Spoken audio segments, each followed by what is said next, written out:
Afternoon, everybody. I'll just stand up. You can all hear me, can't you, in the back? I don't need that mic. First of all, I'd just like to thank all of you for your service to our country. I mean, obviously it means a lot, especially during the last 10 years, extremely difficult period. I'm just curious. I'll just go through the branches. I'm curious. How many Army? How many Navy? Well, a lot of Navy. How about Marine Corps? A little hoorah there. Okay. How about Air Force? Air Force, Coast Guard? Great. You're lonely. We got all 5 branches. That's great. Well, I thought what I'd do, and please, if you got a question during this, raise your hand. We'll try and keep this a dialogue more than a monologue. But I thought I'd try to do a couple of things. One, just show you what I think the characteristics of really effective leaders are. And you guys have all had, I think, pretty much a crash course in leadership over the last few years. So it shouldn't be any surprise to you. But I want to show you what I've seen, what I saw in the Marine Corps and the other branches I worked with when I was in the Marine Corps, and what I've seen the last 30 years in business as what it takes to be a really effective not only as a leader, but I think just as a person, regardless of whether you're leading a few people or thousands of people. Then I want to talk a little bit about what I think you've learned that the private sector really values based on my own experience, what I think you need to unlearn, not a lot, but there's some things you can unlearn. And I want to talk about how I've tried to manage my own career, and any of these gentlemen that you want to talk to, we can talk about that as well, but the kind of the process I went through.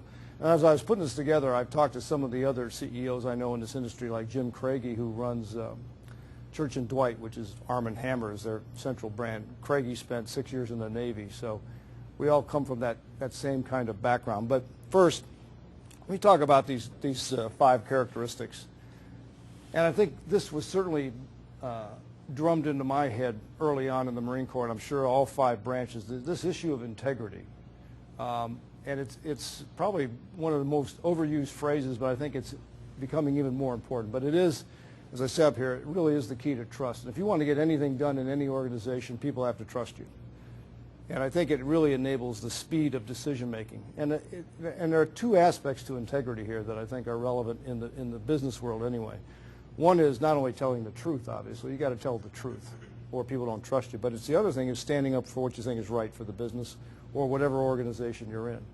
Do you have that courage of conviction to stand up for what you think is right? But truly, I kind of describe integrity at Clorox. It's kind of the grease of commerce. If we don't have this, if you don't have it, things don't move very smoothly.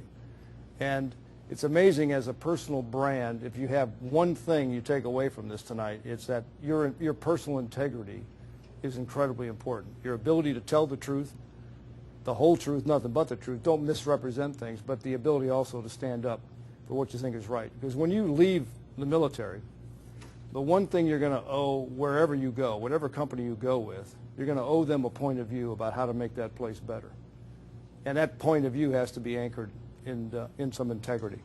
The second thing is curiosity. I put up there world-class leaders or world-class learners. Ideas drive any organization, whether it's the Army, the Navy, the Marine Corps, the Coast Guard, the Air Force. Ideas drive Clorox.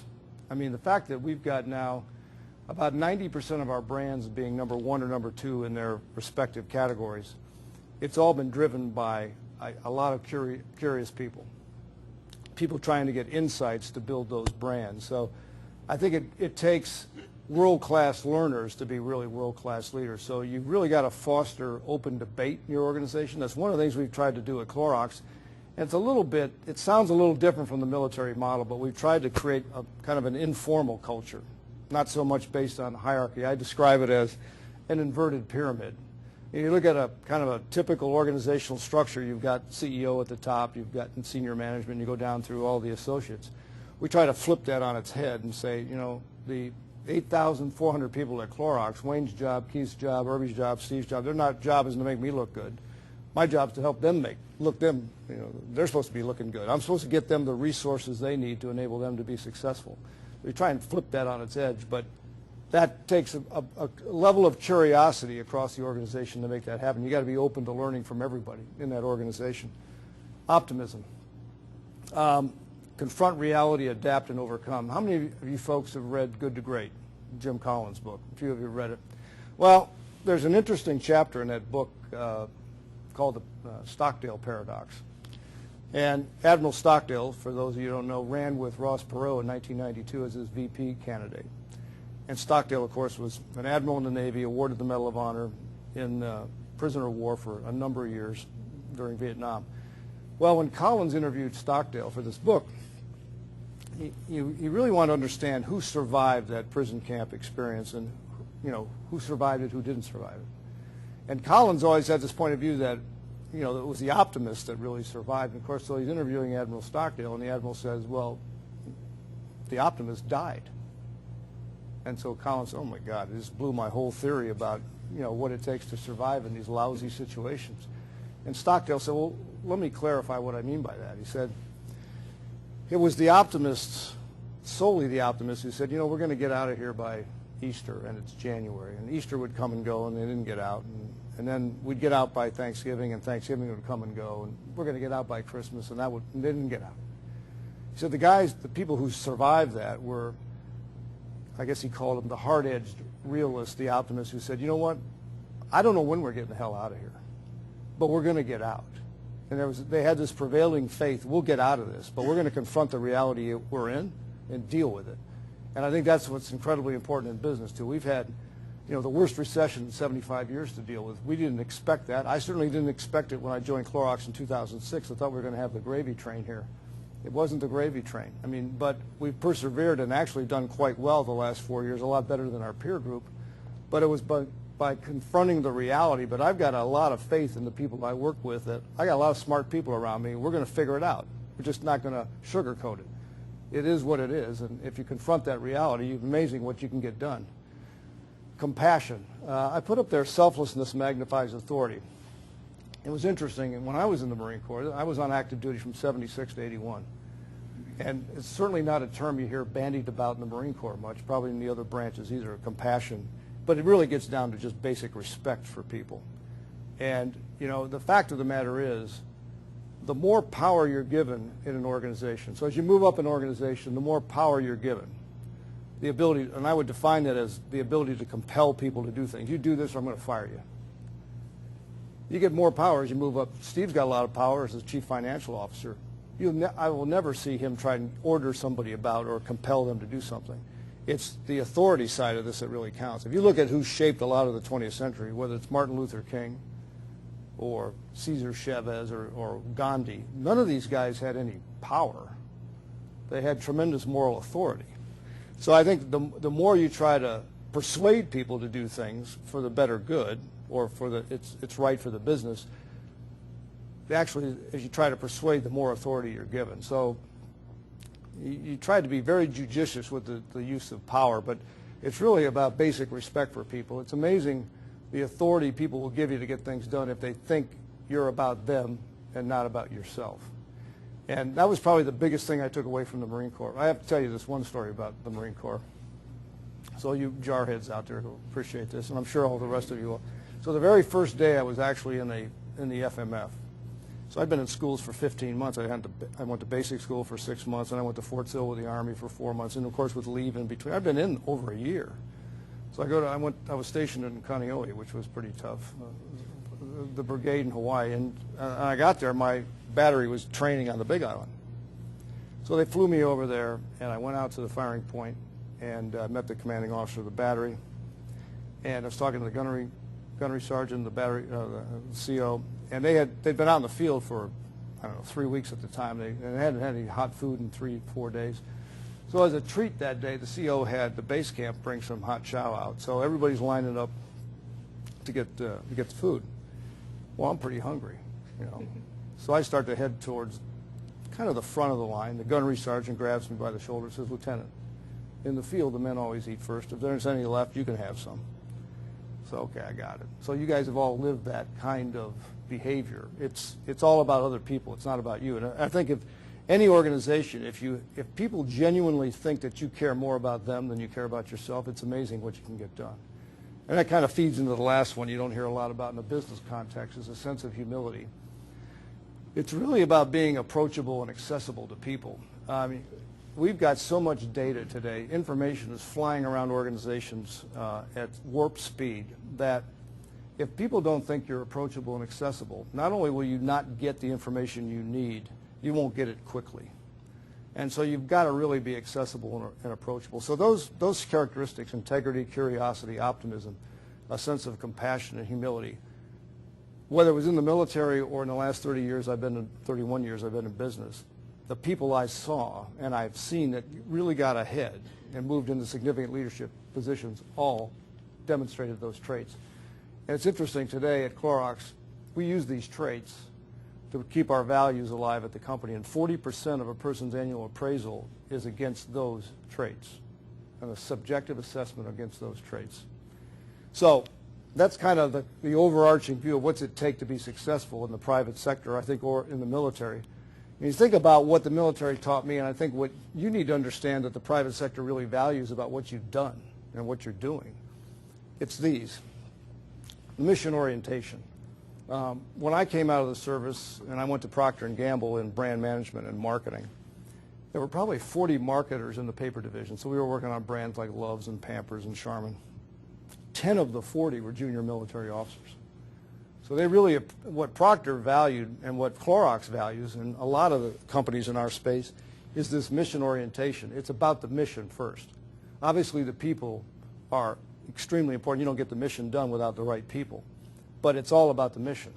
And that's an orientation a lot of people in the civilian world don't have and don't care to have. So I think what you folks do is really very much appreciated by the private sector. You got to get the job done. It's all about your people, this leadership of diverse teams. You folks have all had exposure to a lot of diverse teams. And if there's one thing we do in the private sector, it's focus on diversity and teamwork. Everything we do is a team sport. So it's that leadership of teams that's incredibly important. I think the maturity that comes from real responsibility early on in your life, when you're in your early, middle, late 20s, early 30s, and you've had that kind of relationship or that kind of experience. I mean, I got out, I was a battery commander as I got out. I mean, I had 200 Marines working for me. 2 weeks later, I was at Procter & Gamble in a cubicle with nobody working for me. It was a little bit of a culture shock, but they appreciated the fact that, well, maybe this guy's actually grown up a bit having to deal with those kinds of issues. So it really does, I think, mature you. The performance under pressure. I think people with a military background don't tend to panic as much. I mean, especially when you've gone through life and death situations, this stuff's a little easier a lot of times than dealing with some of those issues. It was always a little more challenging to go down and clear a hang fire on a 105 howitzer than it was to worry about if we were going to make the budget next month. I wasn't probably going to get killed doing one. Maybe the other you would. So I think that's appreciated. And this last one, hard work doesn't kill people. And there's a work ethic that typically people coming out of the military have that folks in the private sector sometimes don't have or don't appreciate. So I think those 5, pretty important. Now, what I have done learn, actually not much, not too much, but giving orders is not the best way to get things done. I think in my career in the Marine Corps, I don't know about you folks, I think I gave 1 order in 4.5 years. I literally gave somebody an order. And I think that was to get a haircut. I mean, that was about as dramatic as it got. So it was like, we're going to, it was always talking to people how we got things done. It wasn't like I'm going to, play like a martinet and order people around. Rank doesn't entitle you to be right. What I've said in the private sector is, look, it's all about the rank of your idea. If your idea is better, if Steve's idea is better than mine, then we're going with his idea. Or if Keith's idea is better than mine, we're going with Keith's. But we'll create an atmosphere where we can have an open debate. But it doesn't, rank in and of itself doesn't entitle you. Now, if it comes down to opinion, I win. But we want to deal with facts. But if you want to debate me on opinion, I'm probably going to win it. So you better bring facts to the equation. But if you got better facts, you can support it, great. Swearing lowers your IQ. I don't know about you, but every other word when I was on active duty was a swear word. Now, you can't really play that game in the private sector. It gets a little old. I remember reading, any of you ever read The Caine Mutiny? Herman Walk?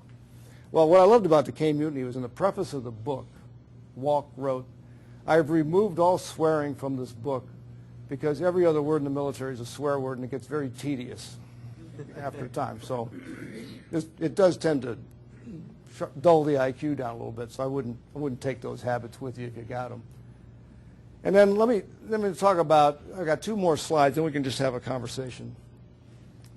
How I manage my career. I think you need to think of yourself as a brand. Now, if you think about a brand, whether it's Clorox bleach or Brita or Hidden Valley Ranch salad dressing or IBM or any brand, Coca-Cola, it's a promise of performance.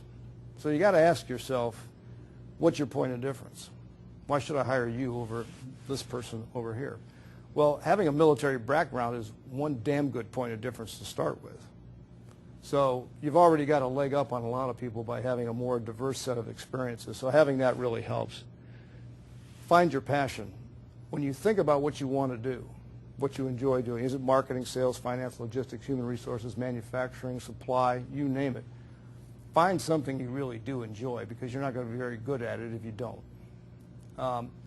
When I got out of the Marine Corps, I had a history degree, undergrad. So I didn't even know what I exactly wanted to do. What I did know is I really enjoyed strategy, figuring out how to make things work. I enjoyed being at the hub of a team, and brand management seemed to be a perfect fit for me. And Procter & Gamble, as I said, hired a lot of junior military officers. They thought you could, and what they were looking for is people who had a real drive to change a business. So passion, they take passion over pedigrees any day of the week. Can they think analytically, creatively, strategically? Can they develop and work with people, and can they communicate? Pretty basic things, but they can measure those in an interview process and through testing, so we can figure that out. But find what you really like doing. Go with a top-tier company that can train you. One of the reasons I wanted to get to P&G was it was probably the best training ground for marketers, certainly in the consumer packaged goods world that there is. I think Clorox has that reputation today on the West Coast. If you go west of the Rockies, there's not another, I would say, top-tier CPG company out there that does the kind of training that we do. But I think it's incredibly important as you think about what you really have some passion for, whether it's marketing, sales, finance, et cetera. Get a top-tier company that really can train you in that discipline. Obviously, John Deere is a lot better at manufacturing than typical consumer products goods companies are. We're a lot better at brand management and marketing than a financial sector company. But if you love finance, you'd want to go a different route. Spend at least 5 to 7 years in that foundational skill. I would say it took me about 5, 6 years in marketing to really get to the point where I was very confident I knew what the hell I was doing, and then I would start looking at taking other jobs, other functional jobs. For example, after I was in marketing for about 6 or 7 years, I went into a sales job for a couple of years. So I had a solid background where no one could, they couldn't get it past me too much, couldn't BS me about marketing. I knew it pretty well. But it takes that kind of period of time to get that foundation under you, and then you start looking at different cross-functional experiences to broaden yourself out. And then these last 3, I wouldn't think of your first job as a lifetime decision. You don't have to look at that first job as, oh, this is where I'm going to be an indentured servant for the next 30 years. It's not going to be that way, especially today. When I got out in '81, it was a little bit different, but I think I tended to look at, my career the same way. I started with P&G. I was there about 4 years. Then I went to PepsiCo for about 8.5 years, and then Coca-Cola for 12 years. So I kind of looked at it in 5 to 10 year increments. And if things were working well, great. If not, it's a free country. But if you find that perfect fit, that cultural fit, could last for 30 or 35 years.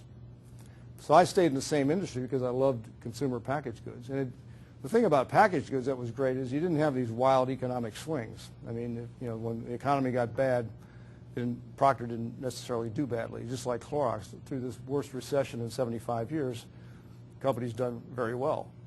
We don't, because people still have to take out the trash. They're still putting salad dressing on their salad, and they're still washing their laundry. They may not be buying as many big screen TVs and cars. That will come and go. I mean, it really you don't have those kind of wild fluctuations. But I think you can look at it in 5 year increments and judge how you think you're doing. The 6th one, be proactive about your career aspirations. You do have, I think, a pretty unique point of difference now.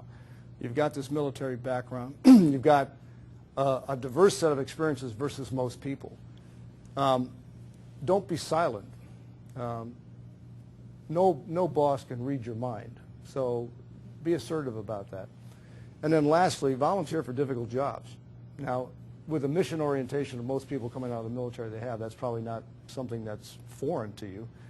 But you want to get, after you get your feet on the ground, you want to get as much exposure as you can to senior management. It's the difficult things, turning around a brand, or this sales organization's in deep trouble, or that manufacturing facility's been the worst on cost savings in 3 years. Given your background, don't shy away from those things. Those are the things that management's looking for somebody to help turn those things around. And it really gives you a leg up.